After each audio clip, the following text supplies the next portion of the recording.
আজকের জাতীয় মহাসমাবেশে এখন বক্তব্য রাখবেন বীর সাহেব চরমনাই রহমাতুল্লাহ আলাইহির সুযোগ্য সাহেবজাদা খলিফা ইসলামী আন্দোলন বাংলাদেশের সংগ্রামী সিনিয়র নায়েবে আমির আলহাজ হযরত মাওলানা মুফতি সৈয়দ মোহাম্মদ ফয়জুল করিম বক্তব্য নিয়ে আসছেন আলহাজ হযরত মাওলানা মুফতি সৈয়দ মোহাম্মদ ফয়জুল করিম।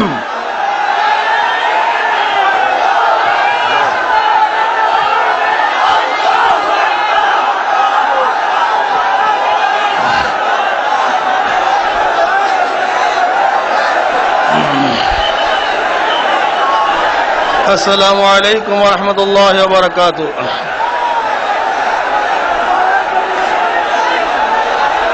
নাহমাদু ওয়া নুসাল্লি আলা রাসূলিল কারীম, আম্মা বাদ। ফাআউযু বিল্লাহি মিনাশ শাইতানির রাজীম। বিসমিল্লাহির রহমানির রহিম। ওয়া লা তাহিনু ওয়া লা তাহজানু ওয়া আনতুমুল আ'লাউনা ইন কুনতুম মুমিনিন। شهيد الشبي اللهم صل على سيدنا ونبينا وشفيعنا حبيبنا مولانا محمد صلى الله عليه وعلى آله وأصحابه وبارك وسلم। ইসলামী আন্দোলন বাংলাদেশ কর্তৃক আয়োজিত আজকে জনসমুদ্রের সম্মানিত সভাপতি জাতির সেরেতাজ হযরত মাওলানা সৈয়দ মোহাম্মদ রেজাউল করিম পীর সাহেব হুজুর চরমনাই দামাত বরকাতুল আলিয়া, দিগার ওলামায়ে কেরাম, সর্বস্তরের দিন প্রিয় ইসলাম প্রিয় ভাইয়েরা আমার, আজকে সমাবেশ কেন ইতিমধ্যে আপনারা জেনেছেন। শিক্ষানীতি 2010, প্রস্তাবিত শিক্ষা আইন 2016 এর ভিত্তিতে এই বাংলাদেশ থেকে চিরতরে ইসলামকে মিটিয়ে দেওয়ার গভীর ষড়যন্ত্র চলতেছে। আপনারা অনেকেই ভাবেন যে দেশ থেকে ইসলামকে কিভাবে বিদায় দিবে। আমরা শতকরা 92% মুসলমান, এই ভাবার কোনো অবকাশ নেই। স্পেনের মধ্যেও 950 বছর মুসলমানদের শাসন ছিল, কিন্তু 80-র দশকের আগে সেখানে একটা মসজিদও ছিল না। 80-র দশকে সৌদি সরকার তার অর্থায়নে একটা মসজিদ স্থাপন করেছে। বোখারা, তাসকান, সামারকান্দ, উজবেকিস্তান, কাজাকিস্তান, যেই দেশগুলি ছিল রাশিয়ার অঙ্গ এক প্রদেশ, যেখানে জন্ম হয়েছিল ইমাম বুখারীর, সেই বোখারা, তাসকান, সামারকান্দে 72 বছর পর্যন্ত একটা কোরআন শরীফ তেলাওয়াত করার সুযোগ মুসলমান পায় নাই।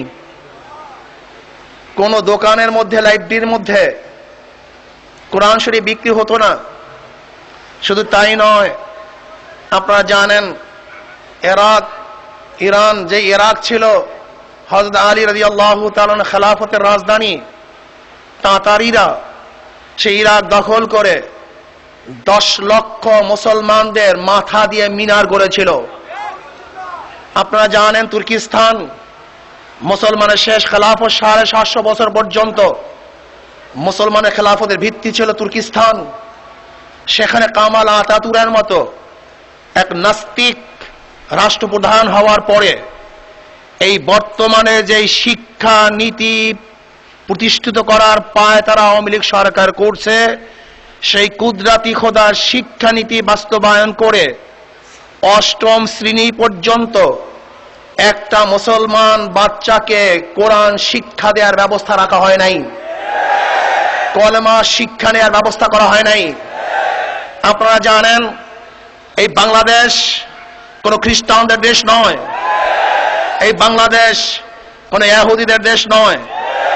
আজকে আমি আওয়ামী সরকারকে বলতে চাই, আপনার এই সিলেবাসের মধ্যে সেতুটা দুলছে, এর মধ্যে 47-এর দেশ ডিভাইডেডকে অবজ্ঞা করা হয়েছে।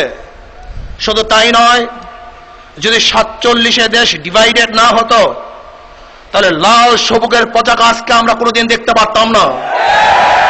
আর 47-এ ডিভাইডেড দেশ পৃথক এর আন্দোলনে কোন খ্রিস্টান ছিল না, ধুতিওয়ালা ছিল না, নাস্তিক ছিল না, কোন খ্রিস্টান ছিল না। দেশ ডিভাইডেডের পিছনে আন্দোলন করেছিল একমাত্র মুসলমান।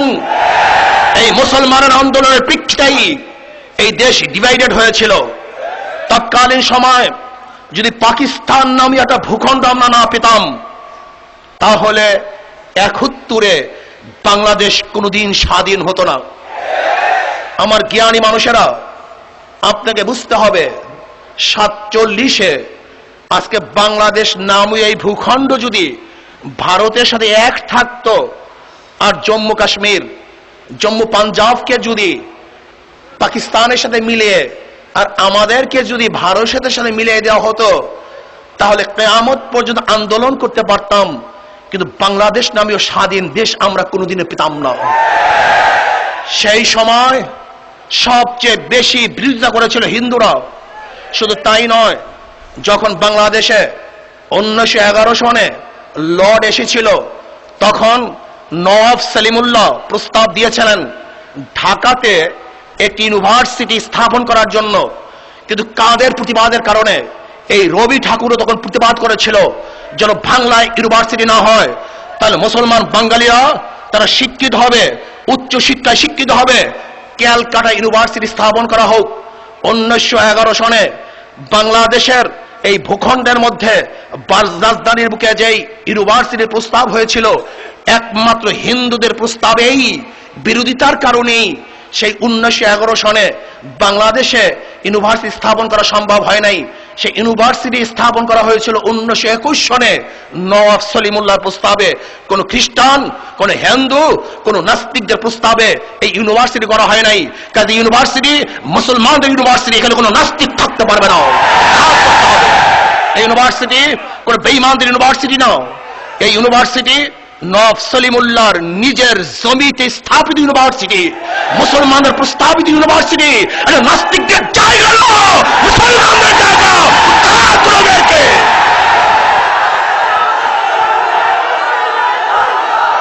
শুধু তাই নয়, আজকে সিলেবাসের মধ্যে আপনারা শুনেছেন, দেখেছেন, দেব দেবীর নামেও কোরবানি করলে তা খাওয়া বৈধ হবে।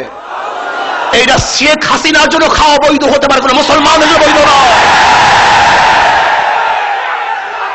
শুধু তাই নয়, লাল গরুটা, এই লাল গরুটা কবিতার মধ্যে গরুকে দেবী হিসাবে স্বীকৃতি প্রদান করা হয়েছে। গরুকে জবে করা এটা ত্রুটিযুক্ত একটা দোষ, এটা প্রমাণ করা হয়েছে। আমি মনে করি এটা হিন্দুদের ধর্ম হতে পারে, এটা কোনো মুসলমানের ধর্ম না। কাজী এই কবিতা যারা সিলেবাসের মধ্যে অন্তর্ভুক্ত করেছে আমি মনে করি তারা মুসলমানের সন্তান নয়, তাদের পূর্বশত হিন্দু হতে পারে, নাস্তিক হতে পারে, এটা মুসলমানদের কবিতা হতে পারে না। যে সিলেবাসের মধ্যে নবী আলাইহিস সালাতু ওয়াস সালামের জীবনী থাকবে না, ওমরের জীবনী থাকবে না, আবু বকরের জীবনী থাকবে না, উসমানের জীবনী থাকবে না, আলীর জীবনী থাকবে না, যেখানে মহৎ লোকদের জীবনী থাকবে না, এরকম সিলেবাসের বই বাংলাদেশে পড়ানো হবে না ইনশাআল্লাহ। এটা পড়াতে দেওয়া হবে না। আমরা আগে বলেছি ইসলামী আন্দোলন বাংলাদেশ শান্তিপূর্ণ ধারাবাহিক আন্দোলনে বিশ্বাসী। যদি আপনারা ভাঙচুর চান আমরা করতে পারি, কিন্তু এখনো করব না। আপনারা যদি হরতাল চান আমরা দিতে পারি, কিন্তু এখনো দেব না। আপনারা যদি অবরোধ চান তাহলে তাও আমরা করতে সক্ষম, কিন্তু এখনো করব না। সোজা আঙ্গুলে যদি ঘি না উঠে আঙ্গুলকে ব্যাখ্যা করতে পারি আমরা। যদি সামান্য হুঙ্কার আপনারা দুর্বল না হন, তাই কঠিন হুঙ্কার দেওয়ার মতো ক্ষমতা আমরা রাখি। ভাই আমার, আজকে আমি বাংলাদেশ সরকারকে বলে দিতে চাই, মুসলমানদের ইতিহাস, বদরের ইতিহাস, মুসলমানদের ইতিহাস, ওয়াহুদের ইতিহাস, মুসলমানদের ইতিহাস, খন্দকের ইতিহাস, মুসলমানদের ইতিহাস, রক্ত দেওয়ার ইতিহাস, মুসলমানদের ইতিহাস, জীবন দেওয়ার ইতিহাস, মুসলমানদের ইতিহাস, কারাবরণের ইতিহাস, মুসলমানের ইতিহাস, দুনিয়াকে বিজিত হওয়ার ইতিহাস।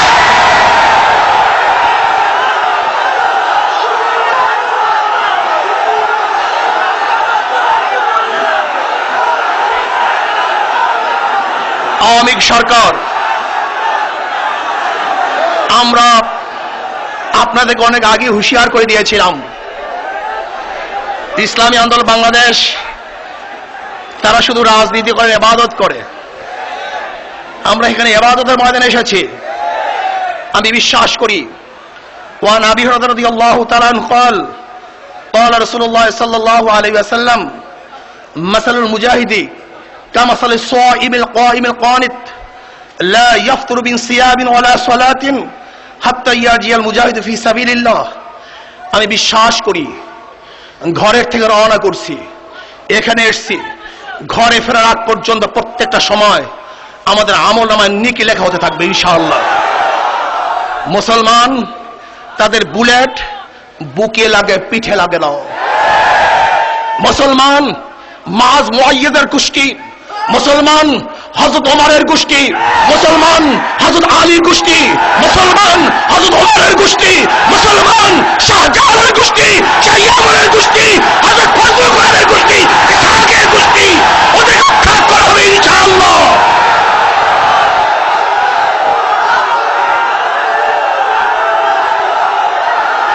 প্রিয় ভাইয়েরা আমার, আমরা 1911 সনে বক্তৃতা করেছিলাম যে নাস্তিক আস্তিকদের লড়াই শুরু হয়ে গেছে। সেই বক্তৃতা মনে আছে তো? নাস্তিক আস্তিকদের লড়াই শুরু হয়ে গেছে। এই লড়াই থেকে নাস্তিকরা জিতবে না মুসলমান জিতবে? নাস্তিকরা হটবে না মুসলমান হটবে? না, মুসলমান হঠার করে গোষ্ঠী নয়, জাতি নয়। মুসলমানরা থাকবেন, নাস্তিকরা পালাতে বাধ্য হবে। এই দেশ মুসলমানদের দেশ, নাস্তিকদের দেশ নয়।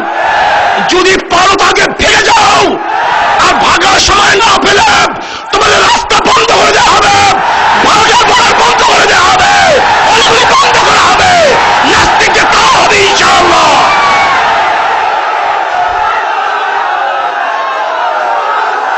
আমি আওয়ামী সরকারকে বলতে চাই, আপনার যদি সুমতি অধ্যায় হয়, যা লিখেছেন সহ্য হয় না, মন চায় না দুনিয়াতে বেঁচে থাকার মতো কোনো সময় থাকুক। মন চায় আন্দোলন করতে গিয়ে আল্লাহর কাছে হাজির হই, মন চায় রক্ত দিয়ে আল্লাহর কাছে কমপক্ষে এতটুকু বলি, আল্লাহ ইসলামকে জিন্দা রাখার জন্য, এই জাতিকে মুসলমানকে ঠিক রাখার জন্য কমপক্ষে আমার ধমনীর থেকে এক ফোঁটা রক্ত হলো তোমার পথে আমি ব্যয় করেছি। কি লিখেছেন এখানে, কি দিয়েছেন জাতিকে? আমি শেখ হাসিনা সরকারকে বলবো, ভারত আপনাকে রক্ষা করতে পারবে না, আমেরিকা আপনাকে রক্ষা করতে পারবে না, রাশিয়া আপনাকে রক্ষা করতে পারবে না, আপনার পুলিশ বাহিনী আপনাকে রক্ষা করতে পারবে না।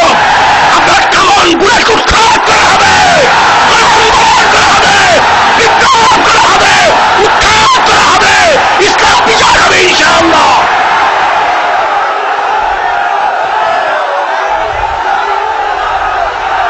শেখ হাসিনা সরকার, আওয়ামী সরকার, আপনি আজকে সরকার দুর্নীতির অবস্থা দেখেন, এই দৃশ্য দেখেন। এই জনতা ক্ষিপ্ত হলে যে কোনো বাধা অতিক্রম করে বাঁধ ভেঙে তার বিজয় হবে ইনশাআল্লাহ। আসুন, যখন যেই সময় আমাদেরকে ডাক দেওয়া হবে, সেই ডাকে উপস্থিত হওয়ার রাজি আছে তো ইনশাআল্লাহ? আরে মরার জন্য কে গেল? মরার জন্য, শহীদ হওয়ার জন্য, বাঁচার জন্য নয়। মরতে চাই, শহীদ হতে চাই, জীবন দিতে চাই, রক্ত দিতে চাই, ইসলামকে বিজয় করতে চাই। ভাই আমার, মুসলিম জনতা, কলিজার মধ্যে অনেক আগুন, সহ্য হয় না। আর বিএনপি, আমরা অনেক আগেই বলেছিলাম বিএনপি মুনাফিক শক্তি, বিএনপি মুনাফিক শক্তি, বিএনপি মুনাফিক শক্তি। ও নাস্তিক শ্যামল কান্তিকে দেখতে চায়, কিন্তু মুয়াজ্জিন মুসলিম হত্যা হয়েছে, তাকে দেখার সুযোগ বিএনপি পায় নাই। আজানের বিরুদ্ধে কটূক্তি হয়, বিএনপি কথা বলতে পারে না। বিএনপিকে বাংলাদেশের দ্বিতীয়বার ক্ষমতা আসতে দেওয়া হবে না, এই মুনাফিককে ক্ষমতা আসতে দেওয়া হবে না। ইসলাম ক্ষমতায় আসবে, কোনো মুনাফিক আসবে না। আল্লাহ পাক আমাকে এবং আমাদের সবাইকে কবুল করে নেন। আমার আইনুল বালাগ। আসসালামু আলাইকুম ওয়া রাহমাতুল্লাহি ওয়া বারাকাতুহু।